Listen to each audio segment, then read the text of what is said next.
The Bride Comes to Yellow Sky, a short story by Stephen Crane. 1.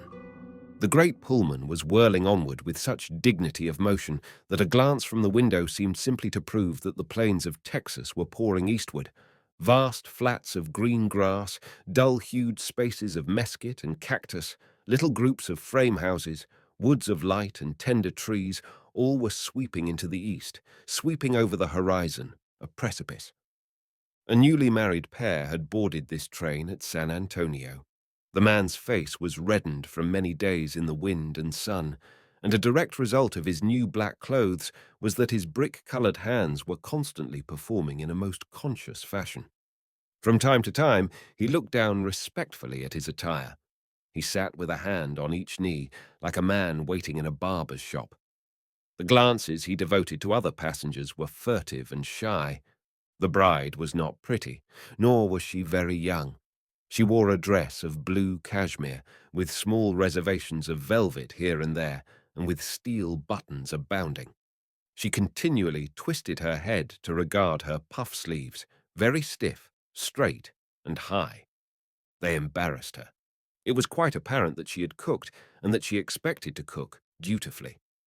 The blushes caused by the careless scrutiny of some passengers as she had entered the car were strange to see upon this plain, underclass countenance, which was drawn in placid, almost emotionless lines. They were evidently very happy. "Ever been in a parlor car before?" he asked, smiling with delight. "No," she answered. "I never was. It's fine, ain't it?" "Great. And then after a while, we'll go forward to the diner and get a big layout. Finest meal in the world. Charge $1. "Oh, do they?" cried the bride. "Charge $1? Why, that's too much. For us, ain't it, Jack?" "Not this trip, anyhow," he answered bravely. "We're going to go the whole thing." Later, he explained to her about the train. "You see, it's 1,000 miles from one end of Texas to the other, and this train runs right across it and never stops but 4 times. He had the pride of an owner. He pointed out to her the dazzling fittings of the coach, and in truth, her eyes opened wider as she contemplated the sea-green figured velvet, the shining brass, silver, and glass, the wood that gleamed as darkly brilliant as the surface of a pool of oil. At one end, a bronze figure sturdily held a support for a separated chamber, and at convenient places on the ceiling were frescoes in olive and silver. To the minds of the pair, their surroundings reflected the glory of their marriage that morning in San Antonio. This was the environment of their new estate, and the man's face, in particular, beamed with an elation that made him appear ridiculous to the Negro porter. This individual at times surveyed them from afar with an amused and superior grin. On other occasions, he bullied them with skill in ways that did not make it exactly plain to them that they were being bullied. He subtly used all the manners of the most unconquerable kind of snobbery. He oppressed them, but of this oppression they had small knowledge, and they speedily forgot that unfrequently a number of travellers covered them with stares of derisive enjoyment. Historically, there was supposed to be something infinitely humorous in their situation. "We are due in Yellow Sky at 3.42, he said, looking tenderly into her eyes. "Oh, are we?" she said, as if she had not been aware of it. To evince surprise at her husband's statement was part of her wifely amiability. She took from a pocket a little silver watch, and as she held it before her and stared at it with a frown of attention, the new husband's face shone. "I bought it in San Anton from a friend of mine," he told her gleefully. "It's 17 minutes past 12, she said, looking up at him with a kind of shy and clumsy coquetry. A passenger, noting this play, grew excessively sardonic and winked at himself in one of the numerous mirrors. At last, they went to the dining car.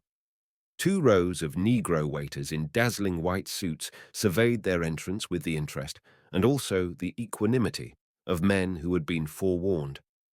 The pair fell to the lot of a waiter who happened to feel pleasure in steering them through their meal.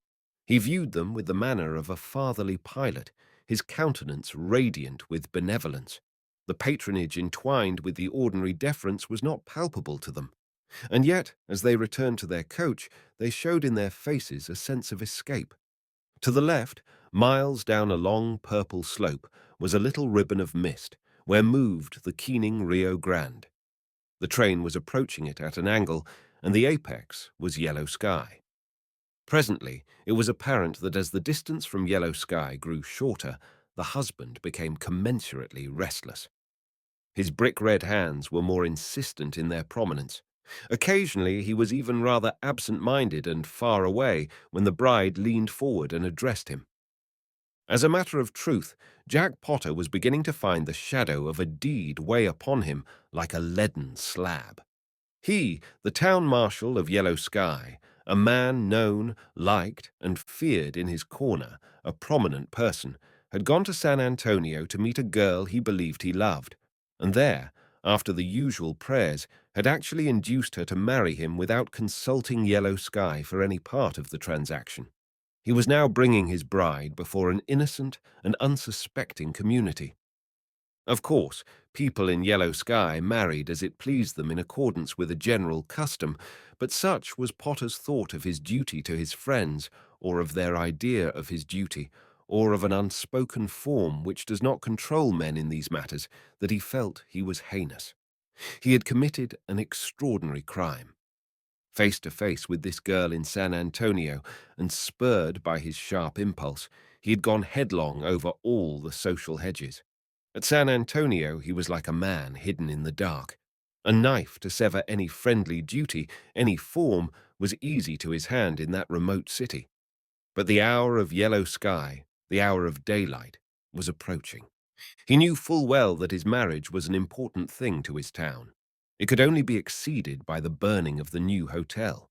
His friends would not forgive him. Frequently he had reflected upon the advisability of telling them by telegraph, but a new cowardice had been upon him. He feared to do it. And now the train was hurrying him toward a scene of amazement, glee, reproach. He glanced out of the window at the line of haze swinging slowly in toward the train.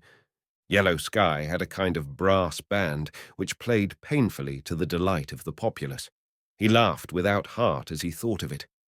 If the citizens could dream of his prospective arrival with his bride, they would parade the band at the station and escort them, amid cheers and laughing congratulations, to his adobe home.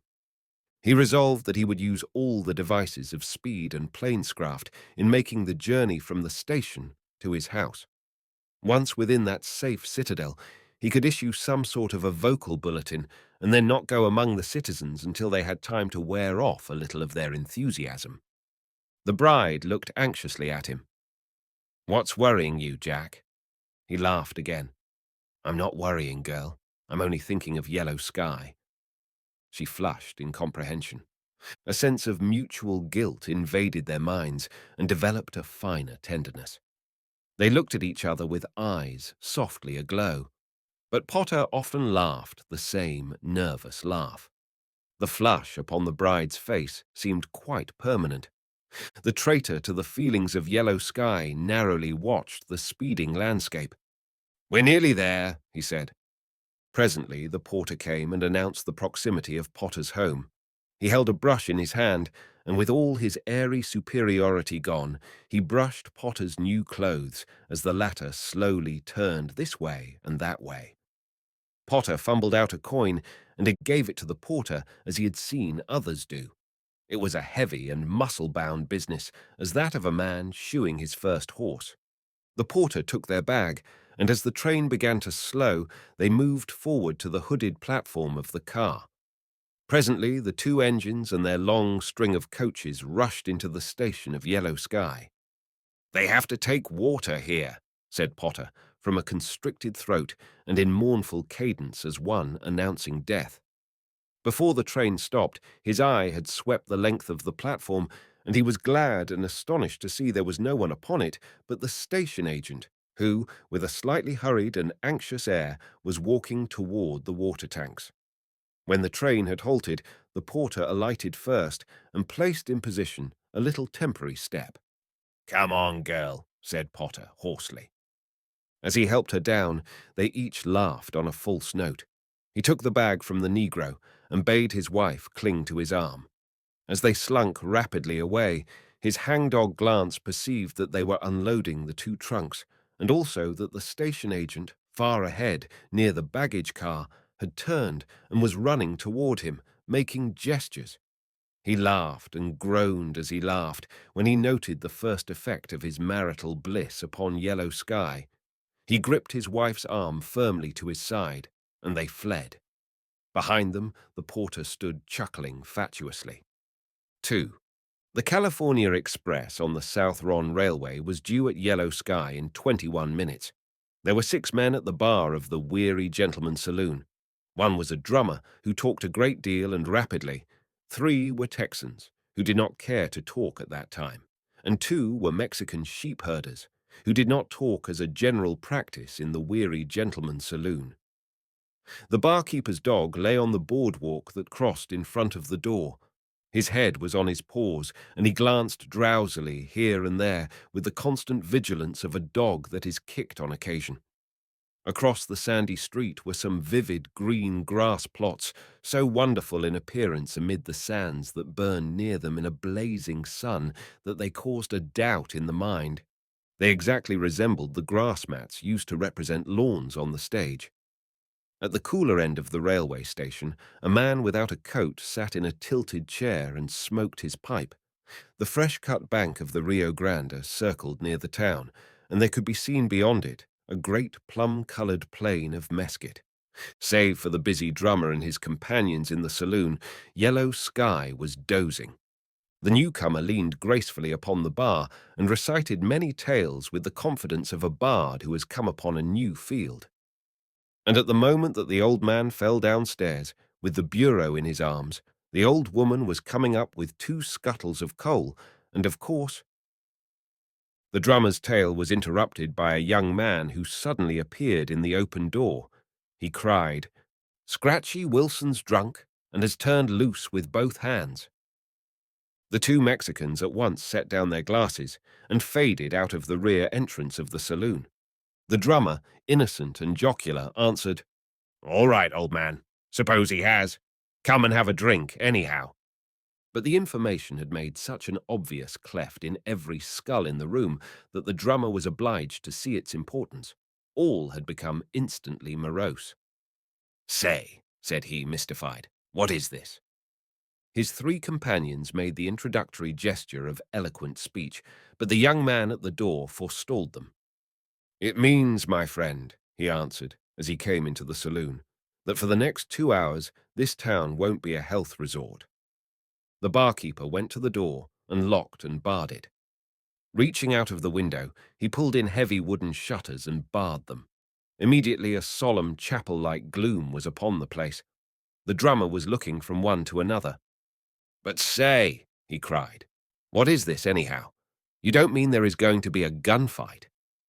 "Don't know whether there'll be a fight or not," answered one man grimly, "but there'll be some shootin', some good shootin'." The young man who had warned them waved his hand. "Oh, there'll be a fight, fast enough, if anyone wants it. Anybody can get a fight out there in the street. There's a fight just waiting." The drummer seemed to be swayed between the interest of a foreigner and a perception of personal danger. "What did you say his name was?" he asked. "Scratchy Wilson," they answered in chorus. "And will he kill anybody? What are you going to do? Does this happen often? Does he rampage round like this once a week or so? Can he break in that door?" "No, he can't break down that door," replied the barkeeper. "He's tried it 3 times. But when he comes, you'd better lay down on the floor, stranger. He's dead sure to shoot at it, and a bullet may come through." Thereafter, the drummer kept a strict eye on the door. The time had not yet been called for him to hug the floor, but as a minor precaution, he sidled near to the wall. "Will he kill anybody?" he said again. The men laughed low and scornfully at the question. "He's out to shoot, and he's out for trouble. Don't see any good in experimenting with him." "But what do you do in a case like this? What do you do?" A man responded, "Why, he and Jack Potter." But, in chorus, the other men interrupted. Jack Potter's in San Anton. Well, who is he? What's he got to do with it? Oh, he's the town marshal. He goes out and fights Scratchy when he gets on one of these tiers. Wow, said the drummer, mopping his brow. Nice job he's got. The voices had toned away to mere whisperings. The drummer wished to ask further questions, which were born of an increasing anxiety and bewilderment, but when he attempted them, the men merely looked at him in irritation and motioned him to remain silent. A tense, waiting hush was upon them. In the deep shadows of the room, their eyes shone as they listened for sounds from the street. One man made 3 gestures at the barkeeper, and the latter, moving like a ghost, handed him a glass and a bottle. The man poured a full glass of whiskey and set down the bottle noiselessly. He gulped the whiskey in a swallow and turned again toward the door in immovable silence. The drummer saw that the barkeeper, without a sound, had taken a Winchester from beneath the bar. Later, he saw this individual beckoning to him, so he tiptoed across the room. "You better come with me back of the bar." "No, thanks," said the drummer, perspiring. "I'd rather be where I can make a break for the back door." Whereupon the man of bottles made a kindly but peremptory gesture. The drummer obeyed it, and finding himself seated on a box, with his head below the level of the bar, balm was laid upon his soul at sight of various zinc and copper fittings that bore a resemblance to plate armor. The barkeeper took a seat comfortably upon an adjacent box. "You see," he whispered, "this here, Scratchy Wilson, is a wonder with a gun, a perfect wonder. And when he goes on the war trail, we hunt our holes, naturally. He's about the last one of the old gang that used to hang out along the river here. He's a terror when. He's drunk. When he's sober, he's all right. Kind of simple. Wouldn't hurt a fly. Nicest fellow in town. But when he's drunk, whoo!" There were periods of stillness. "I wish Jack Potter was back from San Anton," said the barkeeper. "He shot Wilson up once, in the leg, and he would sail in and pull out the kinks in this thing." Presently they heard from a distance the sound of a shot, followed by 3 wild yells. It instantly removed a bond from the men in the darkened saloon. There was a shuffling of feet. They looked at each other. "Here he comes," they said. 3. A man in a maroon-colored flannel shirt, which had been purchased for purposes of decoration and made, principally, by some Jewish women on the east side of New York, rounded a corner and walked into the middle of the main street of yellow sky. In either hand, the man held a long, heavy, blue-black revolver. Often he yelled, and these cries rang through a semblance of a deserted village, shrilly flying over the roofs, in a volume that seemed to have no relation to the ordinary vocal strength of a man. It was as if the surrounding stillness formed the arch of a tomb over him. These cries of ferocious challenge rang against walls of silence, and his boots had red tops with gilded imprints of the kind beloved in winter by little sledging boys on the hillsides of New England. The man's face flamed in a rage begot of whiskey.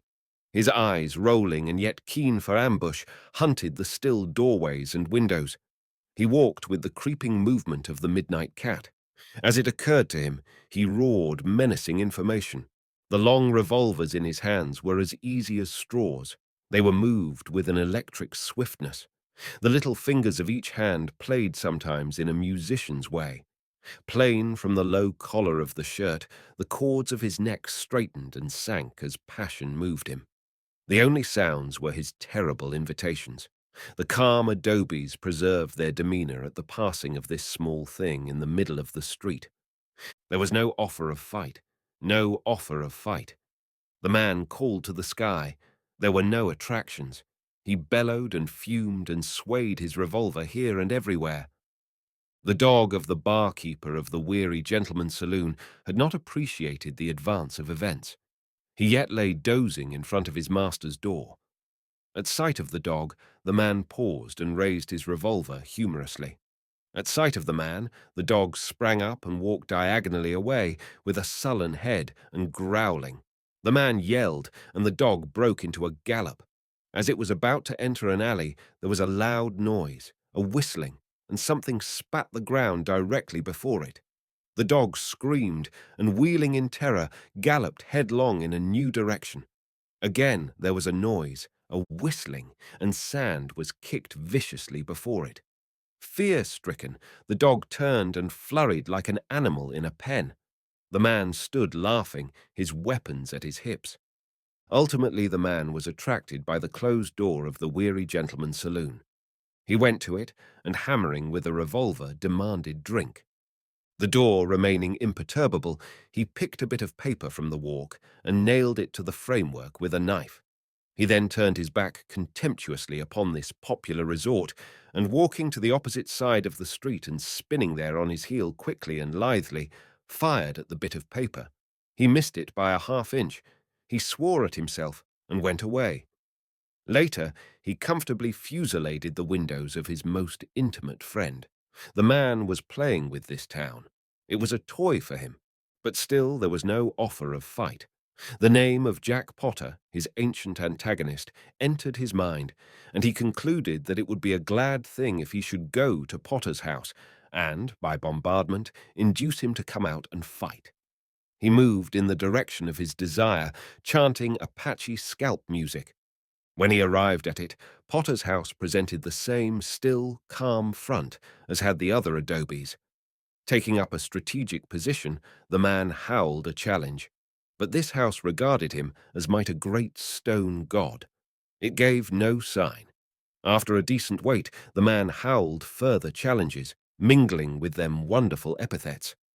Presently there came the spectacle of a man churning himself into deepest rage over the immobility of a house. He fumed at it as the winter wind attacks a prairie cabin in the north. To the distance there should have gone the sound of a tumult like the fighting of 200 Mexicans. As necessity bade him, he paused for breath or to reload his revolvers. 4.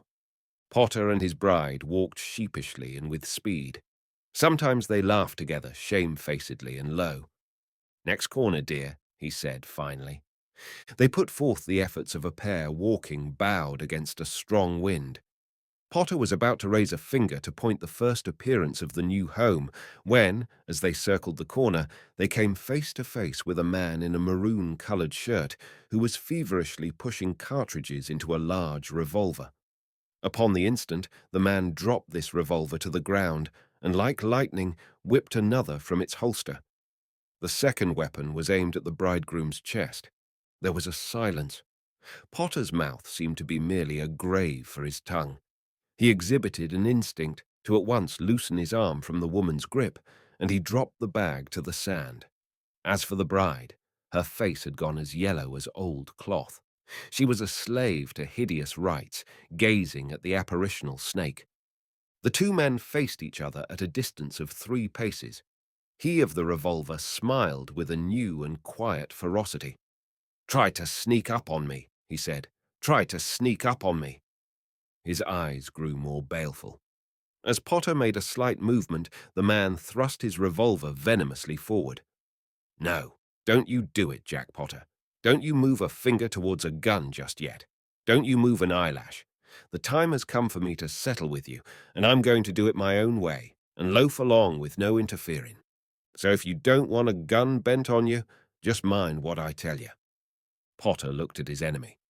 "I ain't got a gun on me, Scratchy," he said. "Honest, I ain't." He was stiffening and steadying, but yet somewhere at the back of his mind a vision of the Pullman floated. The sea-green figured velvet, the shining brass, silver and glass, the wood that gleamed as darkly brilliant as the surface of a pool of oil, all the glory of their marriage, the environment of the new estate. "You know I fight when it comes to fighting, Scratchy Wilson, but I ain't got a gun on me. You'll have to do all the shooting yourself." His enemy's face went livid.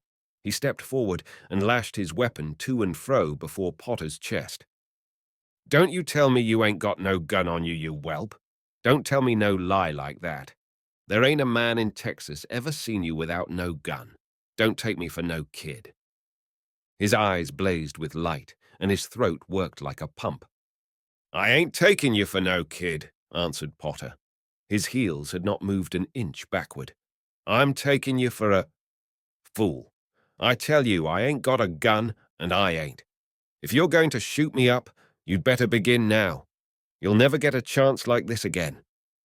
So much enforced reasoning had told on Wilson's rage. He was calmer. "If you ain't got a gun, why ain't you got a gun?" he sneered. "Been to Sunday school?" "I ain't got a gun because I've just come from San Anton with my wife. I'm married," said Potter. "And if I'd thought there was going to be any galoots like you prowling around when I brought my wife home, I'd had a gun, and don't you forget it." "Married?" said Scratchy, not at all comprehending. "Yes, married." "I'm married," said Potter, distinctly. "Married," said Scratchy. Seeming for the first time, he saw the drooping, drowning woman at the other man's side. "No," he said. He was like a creature allowed a glimpse of another world. He moved a pace backward, and his arm with the revolver dropped to his side. Is this the lady?" he asked. "Yes, this is the lady," answered Potter. There was another period of silence. "Well," said Wilson at last, slowly, "I suppose it's all off now?" "It's all off if you say so, Scratchy. You know I didn't make the trouble." Potter lifted his valise. "Well, I low it's off, Jack," said Wilson. He was looking at the ground. "Married." He was not a student of chivalry. It was merely that in the presence of this foreign condition he was a simple child of the earlier plains. He picked up his starboard revolver, and placing both weapons in their holsters, he went away. His feet made funnel-shaped tracks in the heavy sand.